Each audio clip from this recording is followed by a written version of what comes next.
Good afternoon, everybody. Hello, and welcome to another Conversations with Cobb. My name is Joe Nagel, and I am the MC for tonight. I am joined by Mike Cobb himself, as well as our special guest, Karen Rich, who are going to do a great little talk, and then we're going to ask them some great questions that you guys post. And before we get started, we'll give people another minute or so, but if you don't mind scrolling down to the bottom where there's the little Q&A box, feel free to put your questions in there and I will be monitoring that and we will get those addressed so that Mike and Karen can weigh in. So without further ado, I will turn this over to Mike, who is the host. And Mike, if you don't mind, give an intro. Very good. Joe, thank you very much. Karen, nice to have you with me today. This is going to be fun. These are nice. And Karen, you asked me before we got on, you said, do you have a PowerPoint?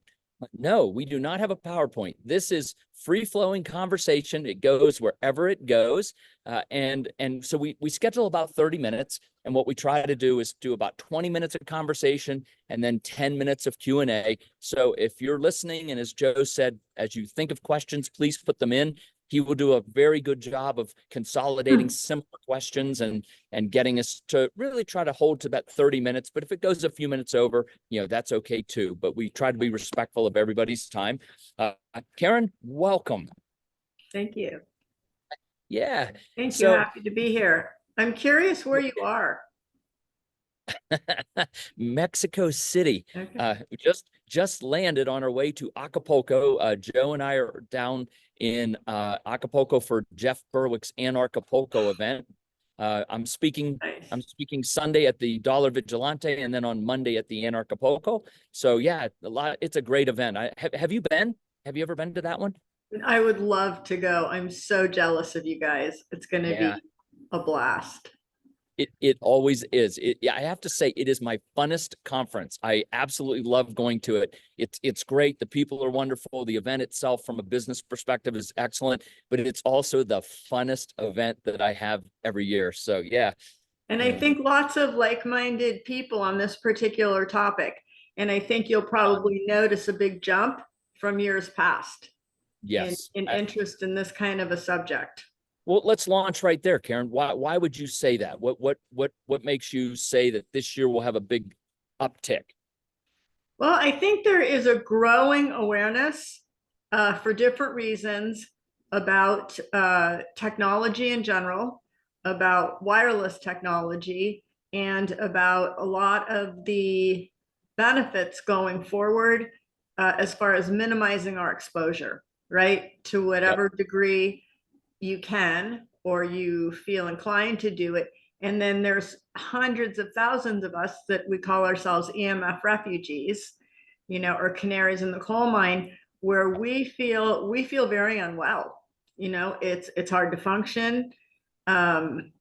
So, and I think that's going to be happening to more and more people. And I don't want to scare anybody. I don't want to be a fearmonger of any kind, but the reality is these are non-native frequencies. They don't match the frequencies of the human brain. They don't match the frequencies of any biological life form. Our brains, our nervous system, our hearts. It isn't just humans. It's the trees, it's the bees, it's the birds, it's the animals. Everybody is going to be affected. And I think the reason there's more awareness coming on board is because there's so much more of the technology coming at us, right? There's cell towers everywhere.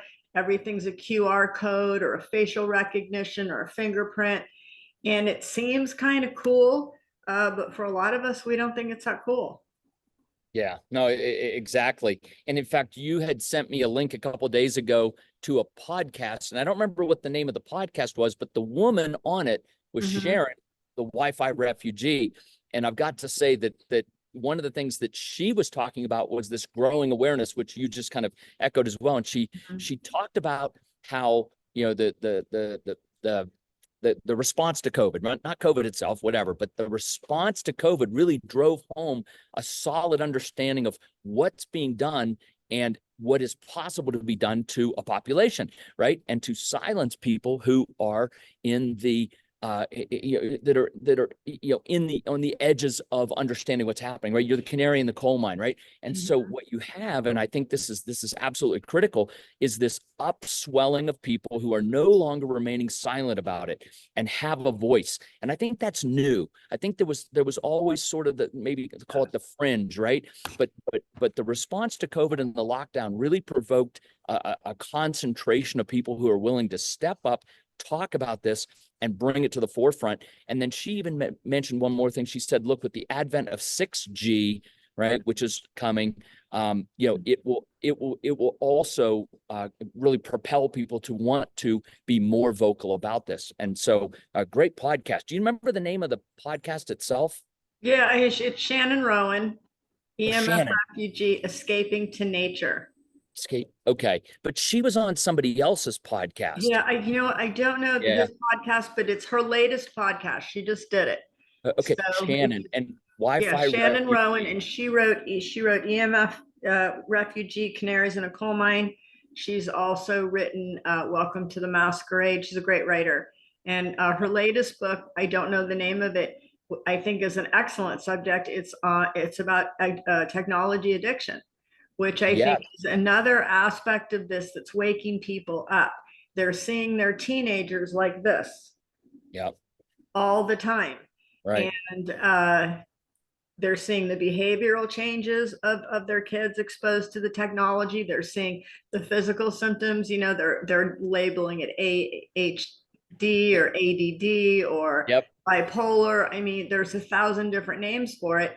And it's really, I think, intelligent parents and aware parents are understanding and connecting the dots, but a lot of people aren't. They're taking their kids to the doctor and the doctor says, here's a prescription or here's a procedure. Absolutely. And, a lot of this in the future, things we've thought of, symptoms related to heart, for myself, heart palpitations, migraines, digestive issues, the inability to sleep.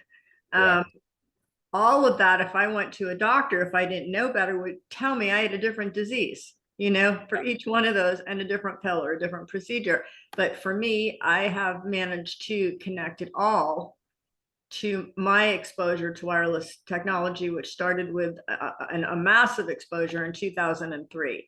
So, do you mind, by the way, sharing a little bit of that story? Because I think it's important and lead into, why and how you found us to be able to work with you on developing something. Yeah, it's tremendous. Thank you for asking. I love the part about how I met you guys. I moved in 2003. I was 44 years old. I moved into a smart home with my robotics engineer boyfriend. So he had kind of created this house for himself before there was even the word smart.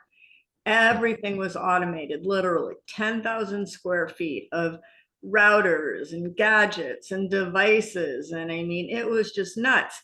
And I didn't think too much about it. It was a beautiful home. It overlooked the ocean. It seemed okay on the surface of it until I realized how much of it I didn't know how to operate when he wasn't around. Yeah. And then, I started to feel funny in front of the TV, and I started to feel funny when we'd be in bed and he'd bring a laptop and a phone and an iPad to bed and start syncing everything. And then the TV would be on, and just little things that I don't think I feel well. I don't feel well. And he'd say, it's impossible to be allergic to Wi-Fi. And I actually believed that and got a whole bunch of other diagnoses for almost, 10 years. And I happened to hear a podcast with Owen Miller, who now runs the Building Biology Institute, Kathy's boss or Kathy's trainer. Okay. And I called him. He was in LA. He wasn't too famous at the time. He spent 3 hours on the phone with me. I went around the house. I told him everything I was seeing. And he said, you're not crazy. He said, you're EMF sensitive. And so, I stayed around the house a couple of more years and I was almost dead. By the time I left, I lost my speech because the hippocampus part of my brain became so swollen. It was really a disaster. And when I moved in at the age of 44, I was the happiest, healthiest person I knew. I hiked, I swam, I did yoga. I was 44, as I said. I think I looked about 30. I mean, I really took good care of myself. I ate organic. So I wasn't inviting any kind of illness into my life, right? So I moved out of that house. It's been a long, tedious recovery journey, but I feel like I have a lot more momentum than I have in the past. And I'm feeling and functioning relatively normally. And I want to say relatively because I don't live like anybody else I know. I live in the forest. I have no Wi-Fi. I don't own a smartphone. I don't own any other smart devices or appliances. I use special lighting, and I don't use lighting a lot. And I use minimal electricity. So, that's another aspect of this is people who become sensitive to electricity, which you've covered in other podcasts, the dirty electricity aspect. So coming up to a year ago, I was just on the internet on YouTube, and on that sidebar where they show all the potential places you may want to look at the videos, there was a eco community in Nicaragua. And so I watched it. It was you guys. And I said, oh my God, these places look so cute. It was about Ava. Yeah. Tiny home community. And I'm like, this place looks amazing. But then at the end, there was the referring to smart home technology. And I'm like, ah. So I can't remember if I emailed or actually called Brandon, and I said, can you guys do an eco community exactly like this Ava tiny home community on one of your properties or on this Grand Pacifica property, but the opposite of smart home technology? And you guys did some due diligence, and the answer came back, yes, we can. Yep. And then, you can explain why that is, because it's unique. Well, it is. And that the uniqueness actually has nothing to do with us, and it has everything to do with the land itself and the country of Nicaragua, which is really not overrun with Wi-Fi of all kinds, right? So it's a And the fact that you've country. owned it so long, that Well, that the infrastructure was there because you had owned it so long. Correct. And we put in fiber, right? That was our telecommunication rollout initially back in 2004 was fiber to the home, which then lent itself very, very well to be able to provide fiber into the homes in the Isla community, the low-EMF community, because we're able to do that, right? We have all the equipment and infrastructure that's required to make that happen. But the land itself also is naturally very, very low in EMF. One side is the ocean, one side is a hill. The site that we've selected is in kind of a bowl. And you mentioned Kathy in the Building Biology Institute. We did our own measurements, of course, but then Kathy came down and validated. What'd you spend, about 4 weeks, 6 weeks there, Karen? I can't remember how long you were there. I wish. 3.5. Oh, 3.5, 3.5. All right, 3.5. But you yourself felt the power of the rejuvenation of being in an area that is just naturally very, very low EMF, and then working with our architect, Grant Montgomery, who will be on not the next conversation with Cobb, but the one following that. He's our architect, and he's been working with Kathy Cook and the Building Biology folks to develop the architectural parameters of a home to even mitigate those levels even further. And then to be able to put things like the electricity in and shielding so that we don't get the dirty electricity and all the types of things that are necessary to make that happen. Well, tell you what, let me kind of go sideways here just for a second, because it was Shannon talked about this in the podcast, and you've talked about it, and Kathy's talked about it. And it's not just the EMFs and the dirty electricity and those types of things. It's also the chemicals. And one of the really, really cool things about working in a country like Nicaragua is the materials that you use naturally. Like it's the basic building materials: concrete, tile, clay tile for roofs if you want that type of roof, and then hardwoods, no particle boards, none of the formaldehydes and the other things. And so what you end up with, if you if you do it right, and it's very easy to do. I think in a lot of cases, it's very hard to do it in the developed world to find these kinds of materials, or they're very, very expensive. Whereas in Nicaragua, they are the basic building materials, beautiful hardwoods to make your furniture out of and your cabinetry, right? So you don't have the off gassings. And so maybe you could just touch on that for a moment too, because that was a big point that Shannon was making, that the cross sensitivity or the cross effective piece is pretty prominent in the EMF sensitive world, isn't it? Yeah, that's a very important point. I think for all, what comes first, the chicken or the egg? The multiple chemical sensitivity, and then the wireless sensitivity, or the wireless sensitivity and the multiple chemical sensitivity. And then there's this whole other piece about being very, very sensitive to light and to sound, and to smell.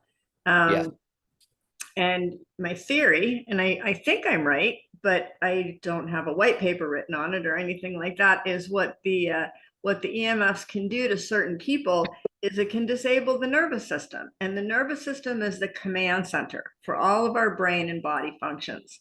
So once that's kind of gone off the rails, anything is possible as far as what kind of symptoms you have to deal with, because nobody's exactly alike.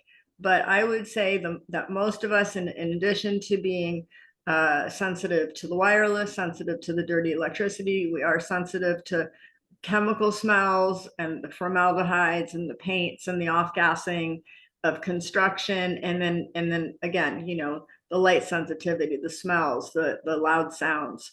So it can be difficult because we're living in a world where so much is coming at us at once. Even if you've noticed in your towns lately, or the new cars all have those super bright headlights. Yep. What is the deal with those? Can I swear on this podcast? Yeah, sure. Absolutely. Go for it. What the fuck is with those lights? That was essential during COVID, is putting up these new street lights everywhere that literally blind people, and those have sensors in them, by the way. Yes. Those are very, very live as far as electromagnetic sensitivity. And that was one of my favorite things about being down at Grand Pacifica. There's no light pollution. I mean, you look up at the sky and you see these just explosions of stars. It's tremendous, isn't it? Yeah, it really is. It's amazing. It's tremendous. So let me, we're going to try to kind of wrap up with the Q&A with this, so we can get to the Q&A. And if we don't have any questions, we'll come back to this too. But the one thing that you have talked about, and I know that is very, very important to us, is this idea of community and creating a place where folks can be together, like-minded individuals, people who share similar, not the same, it's never the same, but similar philosophies and concerns, and to build truly a community of people who can enjoy the company of one another. And that's really what you've helped us structure, Karen. You've really been instrumental in the whole process, this whole year of figuring this stuff out, from the time you brought the idea through, getting different people involved, building biologists, architects, development people, technological people, right? I mean, so all of these elements had to come together. You have done a great job of stewarding this forward with always keeping, this community in mind. And if you could just talk for a minute about that, I think that's really important too. No, I've been such a pain, haven't I? Yes, you have. And it's good. Good. We need it. It's good. Well, the potential of the Grand Pacifica property in general, and then the Isla site, that we picked, which, I got to see. It's very exciting, this lush teak forest, and minutes from the ocean. The ocean is amazing. The beach is amazing. I've explained to a lot of people, it's got this black lava sand quality to it that's amazing for grounding. So the idea that there could be a like-minded group of people together in a community with health as a priority. And then also, as we've talked about in a couple of other webinars, the freedom piece. Nicaragua never had a lockdown, never any mandates of any kind, other than what the airlines imposed. So to be together and, sharing this beautiful space, the farmers markets coming in every week, the Yeah. growing our own food together. I mean, the projects that we could do together as a community are basically endless, Yeah. right? Yeah, and the integration with people who are already living there, people like Grant and Sasha and many Yeah. others who share very similar Yeah. ideals. And it really stemmed more from the freedom side of things. We mentioned Berwick a few minutes ago. Yeah. A lot of the folks who ended up coming during the COVID times were people looking for the freedom. But the similarities and the basic philosophical tendencies, there's a beautiful, beautiful overlap and harmony with folks who are probably listening right here today. So I think that's a great thing.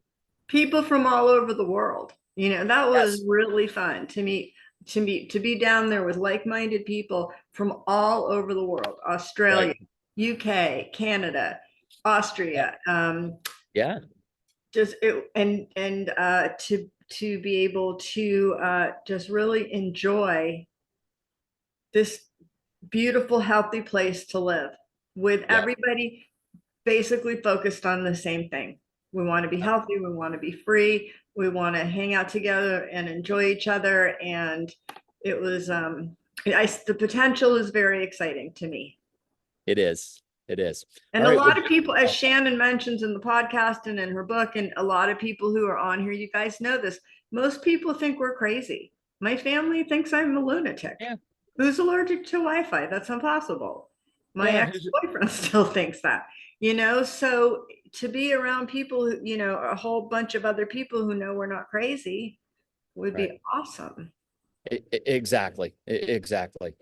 Joe, how are we doing for questions? We can keep talking, Karen. If we have some questions, I want to make sure we get to those. Yeah, Absolutely. we do have some, but if anyone else has some questions, like I said, the Q&A box at the bottom, if you joined us a few minutes late, feel free to type in any questions there and we will pose them to Mike and Karen. But the first one I have here is someone asking whether there's an opportunity to come and visit the Isla property and stay somewhere nearby to experience Nicaragua. Short answer, yes. Karen, why don't you talk about what you did? That's what I did. I live in San Diego, so I flew out of LA through El Salvador. I believe there are many more flights now than there were a year ago. Correct. So wherever you are, you can get there relatively easily. Managua's a normal, a huge functioning international airport. And then I believe you guys had somebody pick me up, and it took about an hour and 10 minutes. Yep. To get from Managua to the site. I stayed in Ava. I stayed in the Ava community, and then Grant was kind enough to come by and disable, the smart technology, and I felt great. Yeah. I felt great. It was a wonderful visit. I turned in, the first day I was there, I turned in $100 American into Cordobas, and 3.5 weeks later, I still had half of that left. It was so, inexpensive to be there and to visit, and in the ocean every day. It's well worth the trip. It's a beautiful place to visit. And you got to know other folks who are living there and visiting while you were there, which is tremendous. Met a lot of people and got a good sense of Nicaragua. I mean, I stayed pretty close by Grand Pacifica, but that worked for me. Yeah. All right. Thank you. You're muted, Joe. I think you're muted. Gosh, everyone says just because you're young, you understand technology, but you know what? You forget. But I just wanted to make the point that this is recorded. So if you joined a few minutes late, we will be sending that out. We do have a property manager on property who can easily help you get booked if you do want to come down and check out the property itself. But there's another question regarding financing. And I know we also did do some other webinars specific to Isla and Nicaragua just as a 101, but Mike, maybe you could just give a couple opinions on the financing options. Yeah, absolutely. Financing is available for any of the Isla homes up to 80% of the home and the home site. So it is pretty easy. It's a pretty straightforward process. So if you look at Isla and you think I really want to do this, and you can make it, a 20% or more down payment, you can actually own one of these homes. You guys are taking crypto too, huh? Thank you very much, Karen. We do. We have taken crypto for 6 years now. And so we do. We take crypto as payment. We will also take physical metals, if gold and silver. We've taken gold and silver as well. So, right. Yeah. Pretty cool. Yeah. So there's another question dealing with balancing freedom, but at the same time complying with, the low EMF elements. So can we talk a little bit about, what policies are going to be put in place, although it's a little bit earlier in the process, to how we're going to handle that?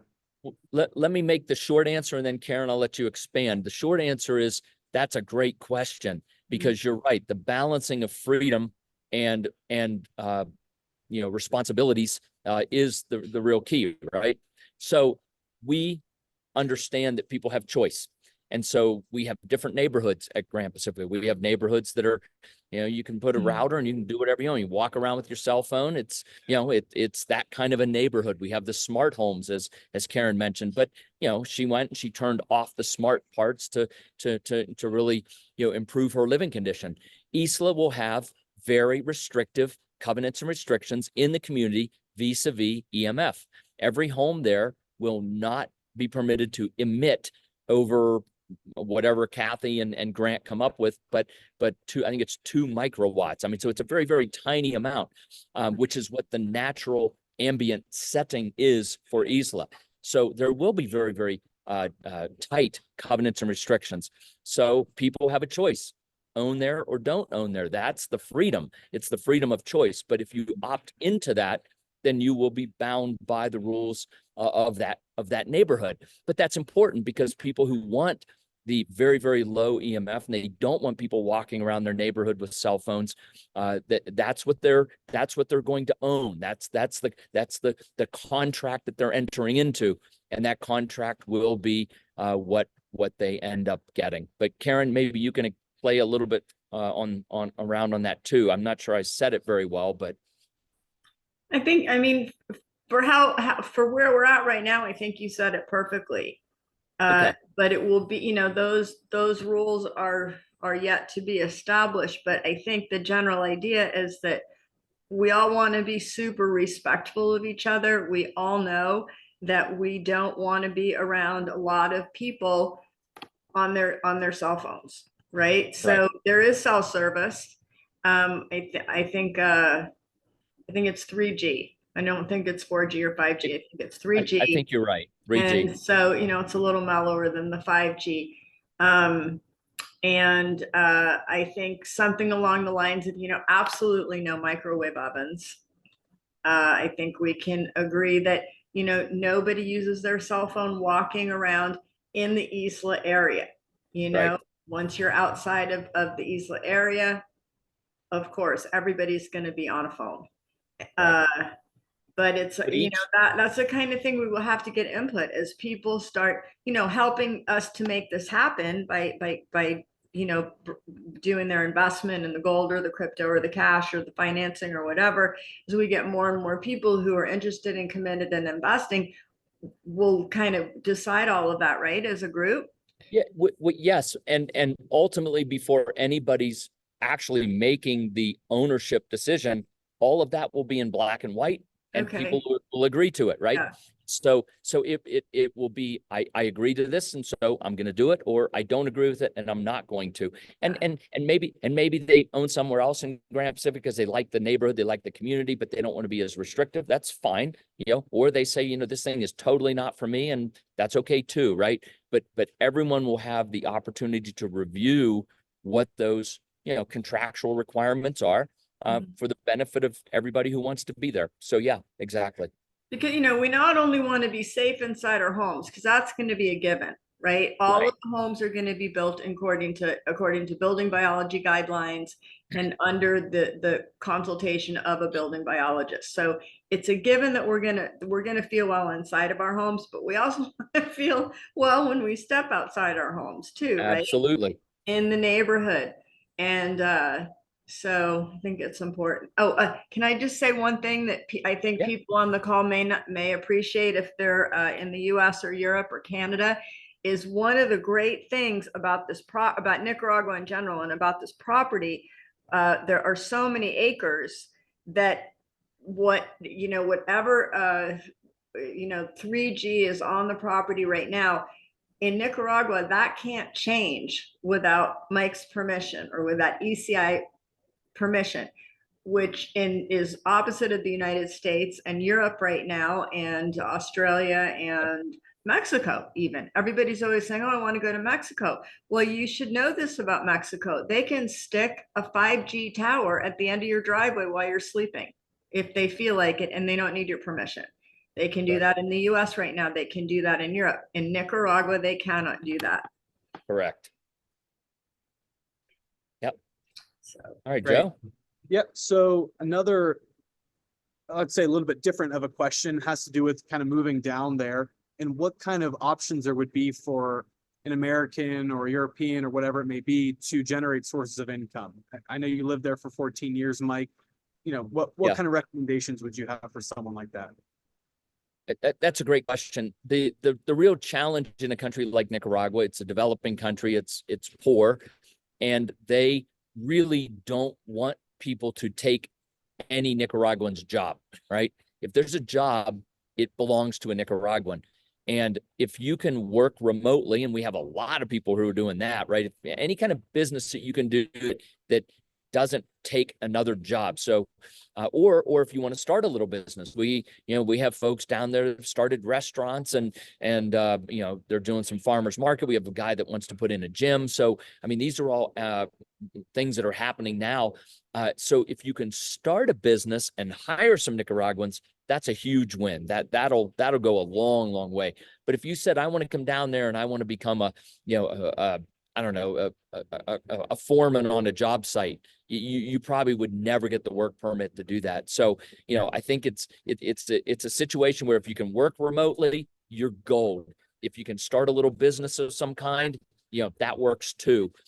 So I hope I answered the question, but we can certainly offline answer even a follow-up or even a little more detail on that if folks want to pursue that train of thought. and if you are a digital nomad, you've got a highly performing, stable, secure Ethernet network. Yep, that's right. To Wired. bring into your home and do anything you want on the internet safely, securely, healthfully. Yep. Great. Well, we have another question about whether or not someone would need a car to get around while living there. Yes. I think so. Yeah. Great. I see that there are no more questions at the moment, but like I said, if anyone has any other questions, feel free to put them in. I did just want to mention a few more helpful resources. On our website, we have an FAQ about the Isla community, as well as Kathy Cook's full report. If you're really looking to get into the nitty gritty, there's some great stuff. I know we've been a little brief on this specific call, but a lot of that already exists if you're looking to get into that stuff. Let's see. And then Karen has a Facebook group. It's a private group. And if folks would like to join that, she posts stuff once, twice, 3 times a day. I can't believe how much stuff you post, Karen. Anyway, so it's highly informative articles, links, things like this webinar or this podcast I listen to. So, if you'd like to be on that Facebook group, let us know and we'll get you connected with Karen so she can admit you. And Karen, as always, you get the last word. Yeah. Thank you, Mike. Thank you, Joe. I would really love it if anybody who's on this call can help us make this happen. You may not be inclined to move to Nicaragua right away, but you may know somebody who, like me, will feel and function much better in this kind of community with like-minded people, with minimal exposure to wireless technology. And so if you can just get the word out, it would be great, because there really are hundreds and thousands of people that are being affected by wireless technology and dirty electricity and multiple chemical sensitivity. They're out there. They're not necessarily on the internet or Facebook or Instagram or all of that stuff. So if you know of anybody anybody, please have them get in contact with us so we can get this going and make this happen. Yeah, absolutely. Thank you, Karen. And thanks for bringing it to Thank our you, attention. Mike. Well, yeah, Thank well, you know, you. it takes a team. We have a great team of people. Next conversation with Cobb, we'll have Kathy Cook, the building biologist, where we will drill into her analysis and her report some.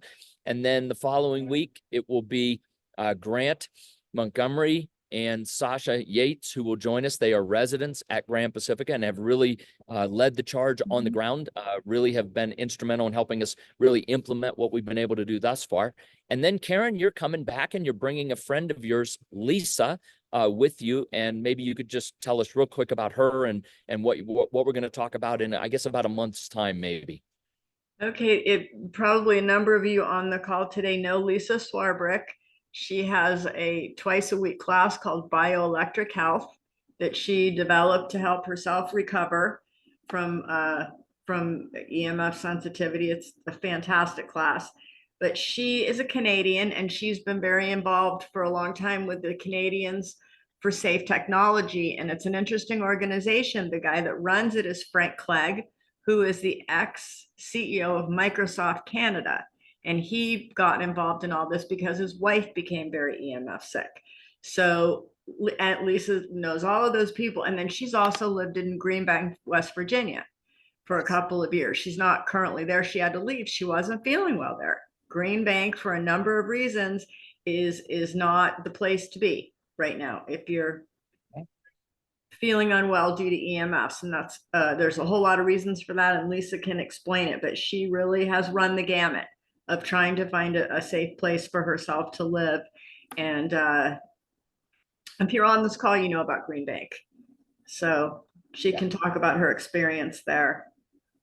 Well, good. Well, thank you, Karen. I hope everyone here today will join us again for the next conversation with Cobb, with Kathy, and then Grant, and then back to you, Karen. So, Karen, thank you very much for being here today. Thanks, everybody, for joining us, and we'll look forward to chatting with you again next time. Bye, Joe. Bye, Mike. Bye, Karen. Karen, bye, Mike.